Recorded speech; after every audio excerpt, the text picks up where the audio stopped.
Mandei. Opa, hoje já tem 3 pessoas aqui com a gente. Vou deixar aqui do lado para saber quem é que tá. Hoje eu vou marcar os comentários aqui, tá? Para dar uma incentivada. E aí, como é que vocês estão? Quem das meninas da formação das agentes tiver, pode dar uma comentada aí, para a gente fazer um mini lista de presença. Oi, Cris, boa tarde, bem-vinda. Estou bem feliz de poder fazer a live com a presença de vocês, tá? Bem-vinda para todas as meninas que estão. E aí, enquanto o pessoal entra, eu vou explicar como é que vai funcionar, bem devagarinho, para ajudar todo mundo a entender, tá? A gente vai finalizar o conteúdo da praxia falando sobre o último tema que falta, ok? Que é a plasticidade. A gente vai falar sobre plasticidade. E aí, lendo aquelas tarefas, eu senti necessidade de incluir um outro conceito na nossa conversa, assim, que é o conceito de representações sociais. Então, a gente vai finalizar a parte da plasticidade, né, continuando as nossas ideias do que a gente está conversando, e depois a gente vai entrar em representação social. A gente faz... Eu vou abrir um espaço, enquanto eu troco as apresentações, para vocês comentarem alguma coisa, falarem se ficou alguma dúvida sobre tudo que a gente falou, porque foi muito conteúdo, né? Eu me dediquei bastante para que a gente entendesse bastante essa questão da psicomotricidade. E aí depois eu passo para a representação social, que eu acredito que vocês também vão gostar do conceito, ok? Então, quando a gente fala em neuroplasticidade, a gente está falando de cérebro, a gente está falando de função neural. Eu gostaria de iniciar falando de plasticidade cerebral, como o nosso cérebro é plástico, para a gente poder pensar sobre isso, ok? E aí, qual que é a ideia? A ideia da plasticidade é entender que o cérebro ele tem a capacidade de se modificar. Então, o cérebro ele não é um cérebro rígido e acabado. Então, quando vocês conhecem uma criança no primeiro dia, aquele cérebro daquela criança está de uma forma naquele momento, mas a questão da estimulação, a questão das possibilidades daquele sujeito propiciam uma modificabilidade, que é uma das teorias. Quando eu pensei em modificabilidade, eu lembrei do Forster, que é um cara que fala muito sobre essa modificabilidade cerebral. E essa modificabilidade, essa plasticidade, na verdade, ela é dividida em aspectos genéticos, então são aspectos biológicos, né, que estão no nosso corpo, e aí entra o sistema nervoso central, e fatores ambientais. O Forster ele faz uma analogia bem bacana, por exemplo, assim, da mãe que entra no museu com uma criança pequena e ela começa a apresentar as coisas para a criança. E ela diz assim, ó, filho, olha que bonito esse azul, olha que bonito esse azul, parece o céu, olha que bacana, que cor mais bonita, olha esse vermelho, parece a maçã. Ele fala que existe uma diferença substancial entre essa mãe e a mãe que não conversa com a criança, por exemplo, desde pequena, por achar que a criança é muito pequena e não vai entender. Existe uma estimulação bem significativa, porque a mãe, de uma certa forma, ela vai ampliando essa percepção. E foi algo que eu acho que não adentrei muito na parte do sistema nervoso central, mas uma diferença nessa caminhada de desenvolvimento da criança é esse estímulo da percepção. Quando a gente estimula a percepção, é como se a gente tivesse, senso comum, abrindo o olho da criança para que ela pudesse ver melhor as coisas que acontecem. Ok? Deixa eu respirar e dar boa tarde para todo mundo. Boa tarde, Michele. Boa tarde, Marilda. Seja bem-vinda. Boa tarde, Pati. Boa tarde, Hilda. Boa tarde, Mara. Sejam bem-vindas, tá, meninas? Olha que bacana, já tem 18 pessoas com a gente aqui. Sejam todas bem-vindas. E na questão da plasticidade, é a certeza de que o cérebro tem essa capacidade, digamos, genética, ela tem essa capacidade ontológica, na verdade, de se flexibilizar. Então, por mais que a criança ela esteja na primeira unidade funcional, que é referente lá aos sistemas de respiração, controle corporal, de temperatura corporal, essas coisas que a gente não controla, e ela tenha, por exemplo, uma paralisia cerebral, e ela tenha dificuldade em acessar os outros níveis, Isso não quer dizer que ela não pode criar uma outra rota a nível cerebral, de estratégia cerebral, para conseguir desenvolver a atividade de uma forma um pouquinho mais efetiva. Então, ela não está estacionada naquele período, naquele processo.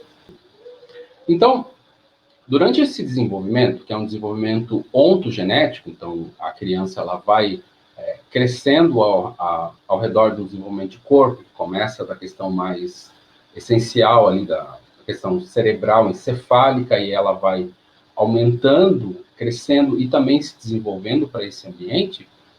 Esse desenvolvimento é um desenvolvimento que ele é cada vez mais plástico. E aí desse plástico de elástico, é que vem o conceito da plasticidade. Então, quanto mais próximo das etapas de nascimento, então quando a criança nasce, ela já vai para o ambiente com uma capacidade de absorver essas informações muito maior do que quando ela está mais velhinha. Então, uma questão que a gente pensa bastante é que quando as pessoas estão mais velhas, elas vão criando, por conta dessa questão da plasticidade cerebral, a perda dessa capacidade, então ela começa a se fixar apenas numa forma de pensar, ok? E por isso que é tão importante a gente propiciar esse estímulo quando a criança é menor. Mais experiências a gente puder possibilitar, e menor ela for, mais possibilidades ela tem de se beneficiar desse nosso trabalho. Além disso, do trabalho da sala multi, do trabalho da fisioterapia, da fonoaudiologia. Quanto menor ela for para a estimulação, mais ela vai se desenvolver. Isso não quer dizer que ela não se desenvolva quando ela está com 8 anos, 9 anos, 10 anos, mas quanto mais nova ela for e mais ela tiver nesse espaço, mais ela vai se desenvolver. Como hoje a gente vai falar de ação pedagógica também, aí fica uma primeira sugestão, porque às vezes vocês conhecem uma família que tem uma criança e eles acreditam que apenas estando com a gente, sem caminhar para nenhum outro espaço, eles já estão cumprindo a função social da família, etc. Mas aí a neurociência traz para a gente que quanto mais nova a criança for para esses espaços de estímulo, mais ela vai se beneficiar. E aí, outro conceito que é bacana, só de apresentar para vocês, é que nessa ideia de plasticidade, algo que é muito importante nesse desenvolvimento, que não é igual, não é todo mundo não é igual nessa questão de desenvolvimento, mas nesse desenvolvimento existem uns espaços que são chamados janela de oportunidade, que é onde, se a gente estimular nesses espaços, a criança vai abrindo uma possibilidade de ter uma resposta mais satisfatória, uma resposta mais transformatória. É o quê? Por exemplo, quando a gente está estimulando, quando a gente incentiva a criança, ela nunca foi na físio, por exemplo, a gente convence a família de que ela tem que procurar o semestre, e aí, por conta dela ser pequena, ela já consegue uma vaga, e ela começa no semestre, ela fica 1 ano e não tem modificação nenhuma. Mas aí, de repente, no próximo ano, que ela está no semestre na físio, ela começa a dar muita resposta e ela começa a transformar o comportamento. Então a gente pensa assim, essa criança, ela já está totalmente diferente. Isso que aconteceu com ela é ela se beneficiar dessa janela de oportunidade, que é esse espaço onde, através da estimulação, ela conseguiu avançar, ok?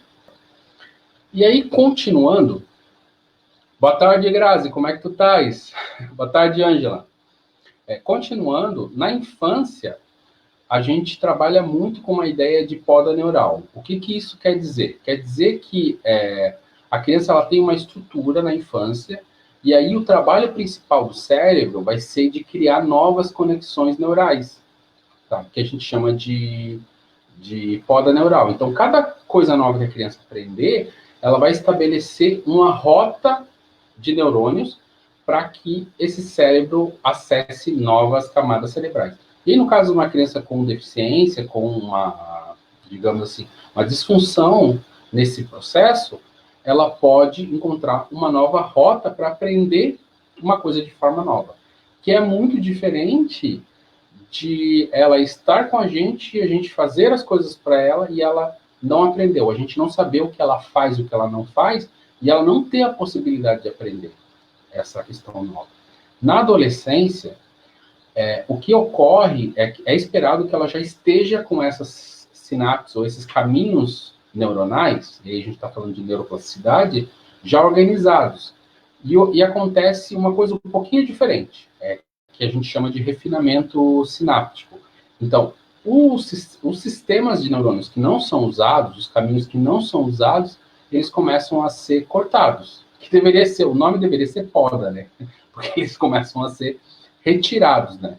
Mas, na verdade, o cérebro ele começa a se qualificar através dessa mielinização, né, que é essa, e começa a eliminar o que não está sendo usado. O que não está sendo usado, essas conexões, elas acabam sendo eliminadas. Então, nesse sentido, é que quanto mais nova a criança for estimulada, mais experiências, mais ela tentar fazer e a gente encontrar o que ela consegue para ela poder dar o próximo passo, mais conexões a gente vai ter, conexões eficientes, e essas conexões não vão ser eliminadas, ok? Por isso que quando a gente recebe uma criança pequena, a gente ajuda os pais a procurarem esses espaços especializados e continua nesse trabalho, como alguns relatos que eu recebi, assim, que a criança se desenvolveu muito depois que foi feita essa parceria, existe uma diferença muito grande do que aquela criança que vem para a escola com 8 anos, 9 anos e nunca frequentou a escola, por exemplo.